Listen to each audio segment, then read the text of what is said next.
అలా పొద్దుగానే లేసి, మా బుడ్డోడిని ఎక్కించుకొని ఒక దగ్గరికైతే వెళ్తున్నాం. ఇట్లా పోతుంటే పొద్దుగాలనే ఇదేందిది? ఇది ఎండాకాలమా, చలికాలమా కూడా అర్థం కాలే. మొత్తం మంచే. ఇంతకీ నేను ఎక్కడికెళ్తున్నాను చెప్పలే కదా! ఈ వీడియో చూసినాక మీకు అర్థం కావచ్చు. శ్రీ లక్ష్మీ నరసింహస్వామి వారి గిరి ప్రదక్షిణ. స్వాతి నక్షత్రం సందర్భంగా గిరి ప్రదక్షిణ స్టార్ట్ చేశాం. శ్రీ లక్ష్మీ నరసింహస్వామి వారి జన్మ నక్షత్రం సందర్భంగా గిరి ప్రదక్షిణ చేస్తారు. గిరి ప్రదక్షిణ అనేది ఈ టెంపుల్ దగ్గర నుంచి స్టార్ట్ చేసి ఇదే టెంపుల్ దగ్గర ఎండ్ చేస్తారు. నేను కొంతమందిని చూసిన ఈ పాదాల దగ్గర నుంచి స్టార్ట్ చేసి ఈ టెంపుల్ దగ్గర ఎండ్ చేస్తారు. అట్లా వేయొద్దు. ఒకవేళ నువ్వు ఈ టెంపుల్ దగ్గర స్టార్ట్ చేసి ఇదే టెంపుల్ దగ్గర ఎండ్ చేయాలి. అదే పాదాల దగ్గర స్టార్ట్ చేస్తే పాదాల దగ్గరనే ఎండ్ చేయాలి.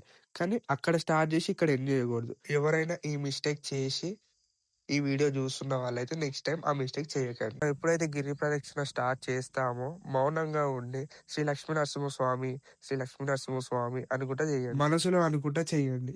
అలా చేస్తే నడిచిన ఫీలింగ్ కూడా రాదు మీకు. గిరి ప్రదక్షిణ కంప్లీట్ చేసుకొని రిటర్న్ అయిపోయినాం ఇంటికి. Okay, bye friends.